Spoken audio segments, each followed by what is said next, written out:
we're back for another episode of the Lakers Fast Break podcast. It's Gerald Glassford coming right back at you here from Lakers Fast Break. Pop Culture Cosmos, Inside Sports Fantasy Football, and Game Source.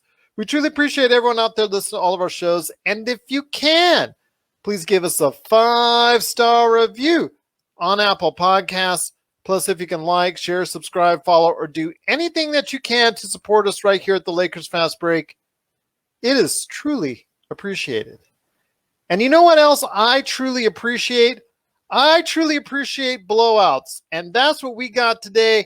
Lakers took off to a 20-point lead right away, and they never looked back. They ended the first quarter up by 20 and just basically just put it into cruise control, but didn't take their foot off the pedal. That's what I like to see. They had the score as high as into the mid-30s, and you know what? They got an easy win over the Golden State Warriors, 117-91. Just truly an enjoyable game to watch throughout the entire thing. Just the defense was there, and it stayed there, and it stuck there, and that's what I like to see. Easy transition points.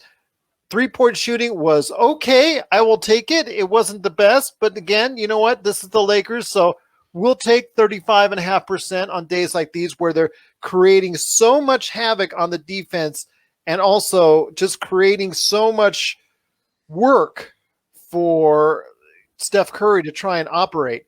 And yes, Alex Caruso did have a happy birthday, although, man, he was looking pretty shaky in that first quarter there. He was the only one just missing bunnies, missing shots, right and left. Did he just turn 38 right away? Oh, no, he just turned 27. Too much cake, baby. Too much cake. Too much cake. But then he came around a little bit. So everyone on the team had a good contribution. LeBron James, really solid. Didn't have to work too hard, and that's the most important thing. He got a nice break as far as only having to play 24 minutes in the game, and that's really what you want to see. Dennis Schroeder, pretty solid with his 12 points. Again, no real standouts. They played well as a team, and this is what we need to see. As Jamie says it best, the LakerTom load management system is that's when it works out best. And here today to talk about the game and so much more is our good friends indeed. First off, he's the man behind 5 great things. No, not 5 strange things. 5 great things that you see each and every time at Lakerholics.com. He's a good man, Jamie. He's only known as the Admiral right now because there's no trap. It's Jamie Sweet. And Jamie, I've got a question for you. Back in January, when the Lakers played Golden State at the Staples Center with AD, with a full roster, they managed to lose by 2. Flash forward a little over a month later, without AD, and just coming off that win on Friday, but before that, they've been playing, obviously, as you know, real lousy. They win by 26. What's the difference? I mean, I think half of that is effort. The thing, it's one of the things we talked about after the Portland game. Also, just better execution. I thought that we executed as well in the first half as we have in over a month. And I also think Golden State looked like we looked against teams like Washington, and they just didn't. They never had energy this whole game. A little bit to start the game, and then once we kind of took them out of their comfort zone on defense, they never got back into their comfort zone. Yeah. And once we opened up, I think they led 1-0, and that was about the only lead they ever had. And after that, we led essentially wire to wire, except for the first 48 seconds or whatever. Yeah, we jumped out to a 15-point lead early, and then they closed it within to about 8. Yeah, and then we just took off from there. By the end of the first quarter, we were up by 20. So definitely was a great way to do it because, again, the defense has been there, as Tom and I have argued back and forth and alluded to. But you know what? It is the number 1 defense in a league that's not playing any defense. And even there were times today where the Lakers just let up layups that are just going like, okay. There were some breakdowns in communication. This team has a lot of breakdowns on communication on the defensive end, which get a little more worrisome as the season goes on. Those are the sort of things you would like to see. Which is so funny because I was hearing a game the other day, and you know what? They were complimenting the Lakers on their defense. And because of the reason why they cited was their communication. So that's But the breakdowns are what break it all. Well, it just shows you when you don't look at the Lakers firsthand on every game basis. There's this Right. wide synopsis of what the Lakers they think they are, but it just takes. You have to look. It's like with any team. You have to look and watch them every single game to really truly understand what this team is. And again, when this team is making those transitions, baskets real easy, turning the ball over, as far as those creating those turnovers and doing everything they can on the defensive end, that's when you see just this team really go into action, and it makes life so much easier. And it takes a lot of pressure off them when they shoot 3-pointers because they know that they're getting baskets in different ways. So it's really good to see. But also here today to talk about the game as well is a good man. He's the mastermind behind LakerHolics.com. You got to go ahead and check out what he's doing today, not only on his Medium.com site, but also LakerHolics.com. It is LakerTom. And LakerTom, I see the big smile on your face. Ever since you popped up here on StreamYard, I can tell that you're a happy man. Well, this is the kind of game that I love more than any other game, That's the game I love more than any other game.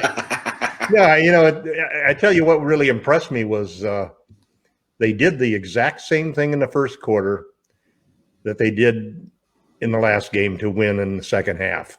And that is the defense was just terrific, and LeBron was playing middle linebacker. I think that's a perfect description for how he played, because there were two perfect instances where he anticipated a pass and grabbed that pass and tipped it ahead and ignited fast breaks that in both cases he finished with layups.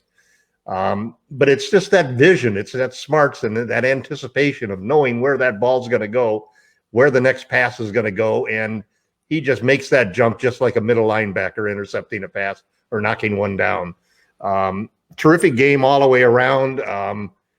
I had the same feeling about Alex, is wondering did he eat too much cake before the game, knowing it was his birthday, because he came out and didn't play very well at all at the start. Yeah. But there was again some great signs to see. Kenny hitting a long high arcing three in the middle of the third quarter, I think, and Morris hitting a couple of threes. Gasol at the start of the game was really good. And so, Kenny kept missing layups at the start of the game. I couldn't believe how many layups he seemed to miss. Damian Jones came in and played very well, I thought. Got a couple of blocks. I watched him on his defensive. I watched him cut off a couple of guys on drives on the baseline, and I thought he did a pretty good job. He made his free throws, which always impresses me for big men who just generally aren't good free throw shooters. So we'll see if he lasts. And it's good. I think it's kind of tough to get your 10-day contract right before the 9-day vacation, because he doesn't get many. He's only going to get two more games to show what he can do. But that may be enough to get him, a second 10-day contract. Just depends what happens. But this is a great game. The Lakers, I think what I really liked most about the game was the load management aspects about it, and watching the bench, how thrilled they were and how much fun the guys were having. That was what we were really missing during that 10-game stretch that started with the 3 overtime wins and ended with the 4 losses, is we weren't having fun. The guys weren't having fun, and they weren't engaged in everything that was happening in the game and so forth. It seemed like we were instead turned into grumble bums, grouching about every foul call and so forth. And speaking of foul calls, I can't believe the NBA call on Steph Curry. That was obviously a flagrant one. And they say, a player can jump forward. They need to change that rule so that a player can move forward in a natural shot attempt. But when you lunge forward like that that should never be called. And I give credit I don't get the LA announcers. I got the Golden State announcers, and I gave credit to them that they called it right like it was. Jim Barnett said, "Hey man, that's an offensive foul on Curry," and he couldn't. That's what they were saying on the national. That's right. It was Jefferson. I guess it was RJ saying that. Yeah. It was RJ, and I think it was Mike Breen. Like the always calls Laker games, pretty much. Yeah. Yeah, that was the the situation in Knickerbockers. there. But they did a great job on the Curry in the first part of the game. They came out, they had a plan on him the same way. They played him really well. Tough guy to start, he got a couple of those 4-point plays. But man, the defense looked good. The offense looked good. LeBron has a bounce to his step still. We got 2 games to go. Let's win those 2 games and take off for the All-Star game and be ready to come back. There was an announcement that Anthony Davis will be back in 2 weeks. They expect him back in 2 weeks, which happens to be exactly 4 weeks. It's actually the same day, March 14th, like I said last time. So with hope, he'll be able to be in there in the first few games after the All-Star break. Absolutely. It was a great performance by the Lakers defense, number 1 rated, it shows. But the fact is they got enough 3-point shooting to go ahead and make things easier. But I think those transition points, once the Lakers make those transition points, it makes life a lot easier. It makes everything a lot easier. And so much pressure is taken off the 3-point shooters because of the fact that they know they can score in so many different ways, or that they have been all game long because they've been scoring so many transition points. It just, when the Lakers offense goes real slow, when they just go into that half-court offense time and time again, like we saw in the losing streak, that was the problem. That was the main issue, because, again, the fact is you make things harder on the offense, as Tom was always saying, that the offense was the main issue and the main source of the reason why we lost so many games. And the fact that the 3-pointers were there was so much more relying on the 3-point shots in games like the ones that the Lakers were losing than the games that they're winning right now. Well, one thing that I think really improved in the second half of the last game and in this game tonight was I saw a lot more motion. I saw a lot more passing. There wasn't the standing around. There wasn't the pitching the ball to LeBron on the sideline. Isolation. You would see him give it up. You can't get away from that. But basically, and also the other thing I saw was every time LeBron got the ball in the backcourt, he immediately forwarded the ball to whoever was playing point guard. If it was always to Caruso or THT or Dennis. He said, "Here, you take the ball and you bring it down and you work it." And then basically, so you had Dennis doing a little bit of the Steve Nash stuff, dribble penetrating and moving around, but still you saw a lot of quick exchanges of passes. Pass the ball to somebody, give it back to him quick. At least there's some motion and movement around there. And I think that really helped a lot. And part of that too is, like we said so many times on the podcast, it's mental, man. Energy is mental, and that whole thing about confidence and playing with a mojo and enjoying the game, it all translates down into how the team plays on the floor.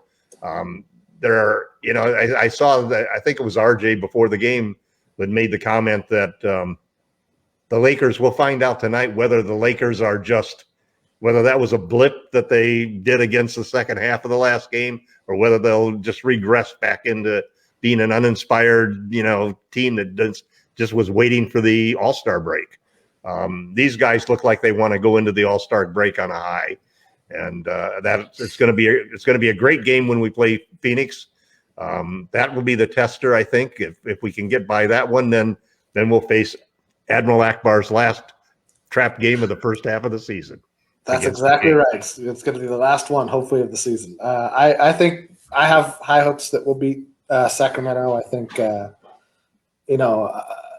Sacramento's a bit of it's funny. Everybody who goes to Sacramento takes the franchise has been a mess for since Chris Webber. Since Chris Webber blew out that leg of his, it's been a pit of despair. And so it's where good NBA players go to die. It's where good NBA players come up through the draft, look to escape, and for some reason Luke Walton decided to coach there. Well, it's all about money. I was about to say it's all. But with Luke Walton, because the team started there long. Well, that's correct, because that's what I was going to say. Luke Walton, he started out the season well. They were very competitive. In fact, they were, I think, at one point one game above 500, 2 games above 500. They were in like a 7th spot in the West, and then just basically fell apart on I think an 8 or 9 game losing streak. Yeah, and then they turned around and won. They won like 5 or 6 in a row. But now they won. Might be too little too late. Another tailspin. Yeah, but they're 1-9 in their last 10. Right. And unfortunately, it's no longer a hot seat. It's like a bonfire he's sitting on at this point. And I think his days are numbered.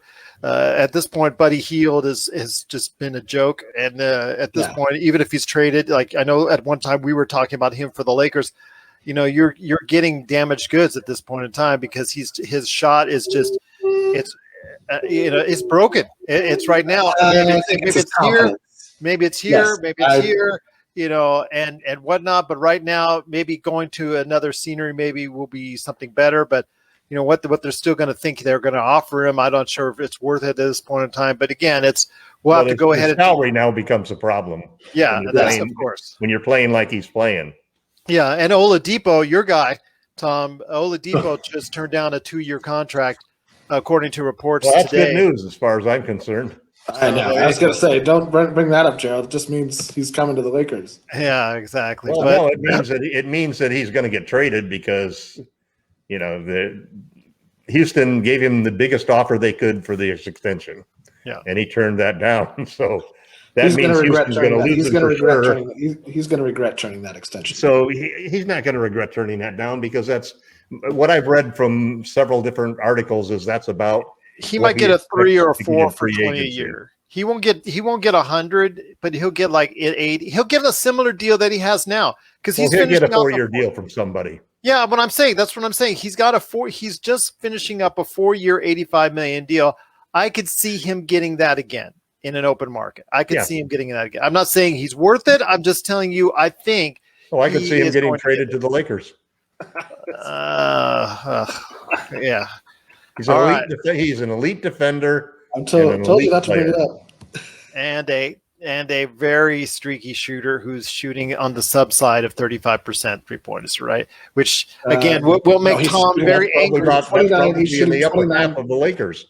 He's shooting 29.5% from 3 this season. Yeah, see, so that's not even 30%. 39% from the floor. He's shooting terribly. Yeah, so I mean that's just going to mean another headache for Lakers. He's going to get awarded a $20 million deal. He doesn't want to be. All right, one at a time. Change of scenery can do wonders for people. We said that. You said that about Marc Gasol. You said that about Marc Gasol, and he has until the season. Well, there's all sorts of examples on the other side. There was Markieff Morris, who you downed last year and who came through in the playoffs and was a real third best player in the team, maybe. And who is now not the third best team on the team, or third best player on the team. No, he was nobody's still a valuable player because you have to look at the positional opportunities that people have, but what he does for Anthony Davis. I think you're forgetting about Rajon Rondo, Tom. I think you forgot all about Rondo when you made that statement.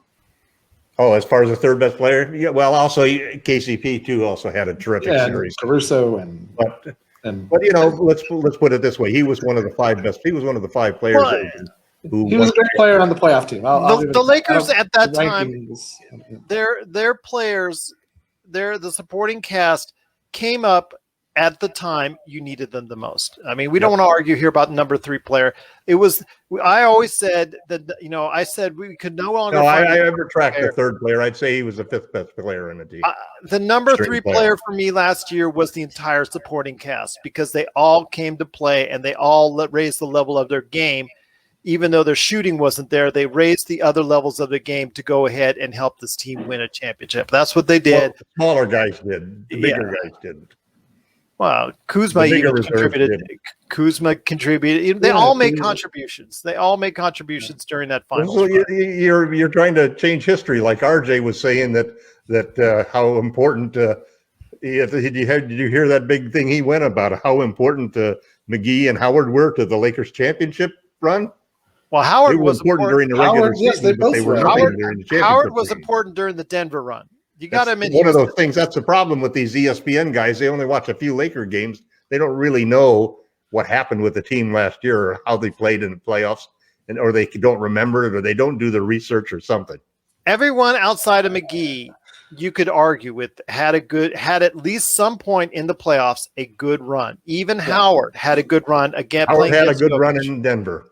Yeah, and Portland. I mean, that's what a team does. That's what a coach does. He takes those situational players and finds the situation that's best for them. Well, he in the takes the playoffs. starter player who played every game the entire year and benches his butt because he wasn't worth it in the playoffs. Yeah, and that's what I'm saying. And he got played off of the floor. Yeah, that's what we're saying. We're not disagreeing with you on that. We said everyone but McGee. That's correct. Everyone but McGee. Howard, and that's why we didn't bring him back. Well, but why is this always going to an argument with your? Where are you going with this, Tom? We're not asking. He never wants us. He never wants us to give any credit to the big men from last year. We should be bringing JaVale McGee back. I'm not one of those people. I've never been one of those people. I don't think anybody on the podcast has ever advocated bringing JaVale McGee back. When he didn't play a minute in the We're advocating for Howard. You're advocating for Howard to come Those are back. two different players. That we're talking about two different people. They're two different The same players. applies to Howard. He's not coming back. We rejected him. He's playing in Philadelphia. We know that he's playing in Philadelphia. There are other players, but again, this is a subject for another day because I want to go ahead and have a podcast where we can talk about who the Lakers can pick up feasibly. These are stuff that we need to talk about during the All-Star break because there's going to be plenty of time to talk and speculate on that because we're going to be starving for content at that point in time because again, they shouldn't be going and playing an All-Star game in the first place. But that's my opinion. Is everybody getting 9 days off, or are they using some of that time to fill in games that people missed? No, I think they're 9 taking games off, and they're adding. Some teams are having a pretty compressed schedule. Wow, some of those teams must have. Look at the whole schedule. It's some teams are having. I don't know. I don't know that they've made up every game. I'm not sure of what team has missed what amount of games. I know that Toronto's in the midst of it right now. They just had a game postponed. Because it's only if a game got fully postponed, and only a handful of teams have had games postponed outright. They've missed guys on the team and played anyway. So everybody's getting the same vacation, basically. Yeah, they're all getting 9 days off. They probably need it. They probably need it. Oh, yeah, tell me about it. Yeah, the Lakers certainly need it. But, again, this is going to be something I want to talk about. The All-Star break is on the horizon, but there is 2 games left. We did talk about Sacramento and the roasting of Luke Walton, which we'll do hopefully during that game or after the game when we go ahead and have the podcast then. But you're right. There is still one major game left, and that is with Phoenix, who we should not underestimate, who is actually breathing down the necks of both the Clippers and the Lakers. They're at 21-11. They have the same amount of losses as the Lakers do. And I think people don't recognize that because the fact that, Phoenix is there? Phoenix is that good? Yes, Phoenix is that good. They're not doing it with smoke and mirrors. They're doing it with a lot of young, active players. Chris Paul is guiding them. Would have had Chris Paul on our team. Yeah, well, do you have $45 million on you? So no, but we could have come up with enough players to do it. Would have been interesting. No, because Phoenix. He sure has a lot left in the tank, though, doesn't he? He seemingly, you think he's done and over with, and he managed to go ahead and find. No, he's playing as well as he did last year. Yeah, maybe more better, credit to him. Maybe better. More credit to him for that. Yeah. He's still playing at, like you said, a very high level, at an all-star level. So that's great for that team. But again, the Lakers better not overlook the Suns, or they'll get bitten by the Suns, they'll get burned by the Suns. That's a better analogy. better analogy right there for you. But I want to go ahead before we head on out. How can the Lakers stay focused? What do they need to Jamie? What do they need to do to stay focused for the next couple of games to close out strong? Because right now, 2 losses in a row, and they're back down to 4th place. Yeah, I think they just need to, not look ahead. They just need to take each game as it comes, not look ahead to that All-Star break, not look ahead to that trip to Cancun or Catalina or wherever they're going to go. Okay, Ted. Wherever they're going to go, Ted. Yes. They just elected him, so they're stuck with him for another spell. So sorry, Texas. Hashtag not sorry. He spent more time in Cancun and Orlando than he has his own state in his time of need. But he had a COVID excuse for going to Orlando. Yeah, I will say that is not a problem unique to Ted Cruz. That's a problem unique to. Yeah. Well, let's get back to the Lakers. Back to the Sure, Lakers before this goes on. I can't single Ted out for that one. That's like who does their job well in the Senate? Not many. Anyway, I think if they take it one game at a time, execute on defense like we've seen them executing on defense in the last game and a half, 2 games, honestly, when we play like we played on defense, I take us against any team in the association. I think Philly gives us a hard run because we don't have anybody, and this is again not unique to us. Nobody has a player that can contain Embiid. He's too good. He's too big. He has too many skills. The only thing you can hope is that he's hurt, or like Jokic, you can get him in foul trouble. Those. That's it. That's your strategy against guys like that. And you see Simmons, how well he plays defense. He locked up Doncic the other day, really made his life miserable, and then that's how they won. But then there are other games where Philadelphia just doesn't show up. I mean, you see that their record should be much better than what it is personally, because I think that they have a team that surrounds Embiid now that should deserve a better record than it is. I don't know what happens to them. They really just flip that switch off. I'm going to see if I can reach out to somebody that really knows the Sixers, because, again, I think their record should be a lot better than what it is. I mean, that's true of every team in this. Team, I was going to say the same thing, Jamie. Yeah, every team's given up a gimme game here or there. The Lakers have 5 gimme games we should have not lost. We lost. Right. And that's why our record's as bad as it is. And it's part of the home court. It's part of, I think, this whole COVID, anti-bubble factor is huge in that, because the schedule's so compressed. There's going to be games where you just don't have it physically. And because your whole team's playing, it's the whole team. It's not one guy. It's everybody's got dead legs on a given. You have no time for practice. It's just really difficult. It's a bonkers and you get into these season. mental drains like we were in with those 4 games, and you could just see the guys were just struggling. It was almost like, let's get this game over with. Like how Golden State looked tonight after the first quarter. Like that, they lost their energy after that first. Hey, they won 3 in a row, and they came in here and just got bombed out. They laid an egg. So it happens in professional sports, even under the best of circumstances. No normal 82 game season with people in the stands. It seems like there's more blowouts this season than normal.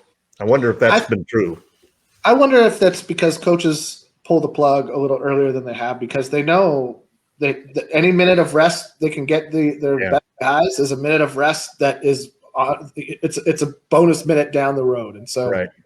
I mean, it'd be interesting to hear from coaches post this season, like what they did differently. All right, my daughter's yelling at me. So no worries.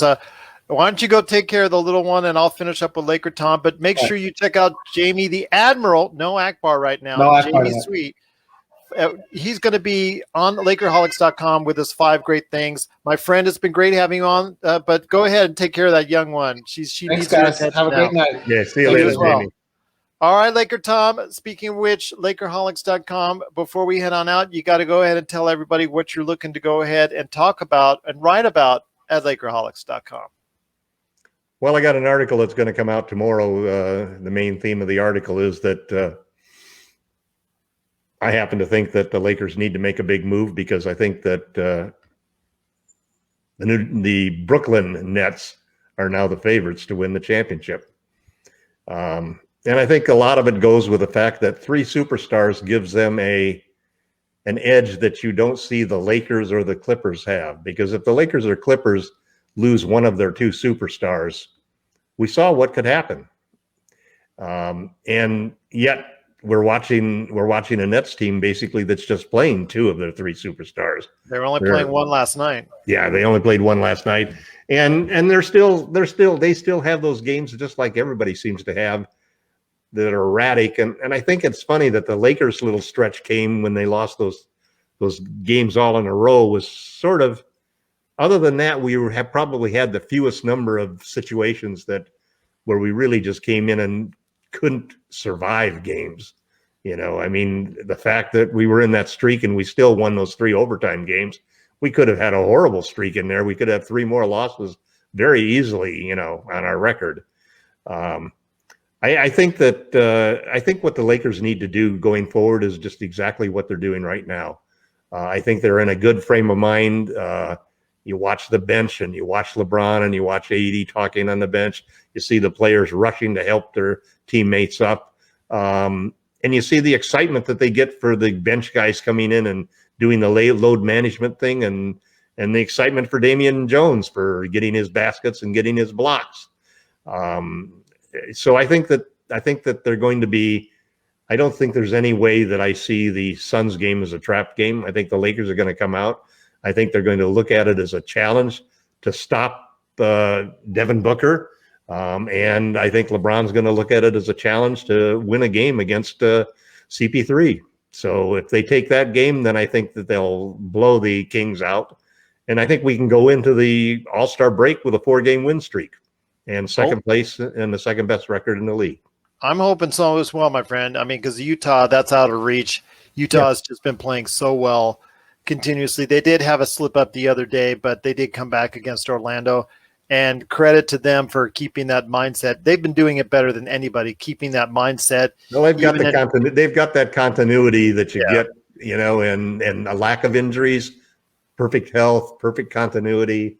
And the guys like each other. They playing share the ball. Yeah, they're great. And I'm glad you got a chance to see them, because it's something I've been seeing all season with them that the Lakers showed today.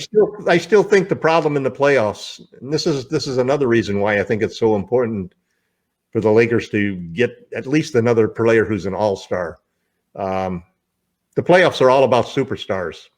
That's why I don't think the Jazz, are going to be able to survive the Western Conference Finals, even with home court advantage. I think the Lakers and the Clippers are both going to be trying hard to improve the team. And that's not to say that other teams aren't going to. The Bucks are going to be looking to try to add people. The Sixers are going to be looking to add people. The Nets. Everybody who's a competing team is going to be looking for ways to upgrade their roster. And all of it is part of an arms race that I think the Nets have started because of having those 3 superstars. The Nets themselves are going to be competing with all of us for role players. Because if you can't get a third superstar, then you definitely want to upgrade your role players. And in the Lakers' case, get a real shot blocker who can protect the rim. And most importantly, get some volume 3-point shooters so that we don't have to, lose the 3-point differential by huge amounts when we play the Clippers, the Jazz, and the Nets, who are 3 of the top 4 teams in 3-point differential. So it's going to be an exciting second half of the season. Kind of boring having 9 days off. I hadn't thought about what we're going to talk about on the podcast, but it'll be good. We'll have some good opportunity to do different things. I'll think of something. I'm sure you will. And you'll never be at a loss to talk. I know you, LakerTom, especially about the Lakers. But look for LakerTom's articles on his medium.com site and also Lakerholics.com. It was a definitive and defining win pretty much throughout the Golden State Warriors only got one chance to lead the game, and that was at 1-0. In fact, they didn't score more than 25 points in any quarter tonight, as Jamie put it. They're really just a dominant defensive performance. And then again, the fact that they were just in so many transition points, that's what you want to see. You want to see them running, because that's what the Lakers really do best, is when they're on the run. They are really hard to stop. They get those turnovers. They really go ahead and get that ball moving. Then it leads to more passing as far as when they're in a half-court offense. It leads to more confident shooting, and it doesn't force things to go haywire like we've seen so many times in recent weeks. If they can shoot 35% like they did tonight, and they create that type of defense and those type of turnovers, you know what? The Lakers can compete with anybody out there in the NBA. Well, Tom, it's been great having you on the program today. Looking forward to our next conversation Tuesday, which is going to be, I think, is it at Phoenix? Oh, no, it's going to be here at the Staples Centers. Yeah, at Staples. So it's going to be another late game. So hopefully you'll check in with us after the game at Phoenix. Or if you miss our games, if you miss our live shows, you can go ahead and check out anywhere you get your podcasts, anywhere you get your audio. You go ahead and check out the Lakers Fast Break podcast or Lakerholics.com. Tom, it's been great having you on the show once again. I look forward to our conversation Tuesday. Hopefully a win against the Suns Hopefully they won't go be like, Icarus and flying up too close to the sun and get burned and get the wings burned off and all that. Hopefully they'll go ahead and quench that sun on Tuesday, and we'll talk about it right here at the Lakers Fast Break Podcast.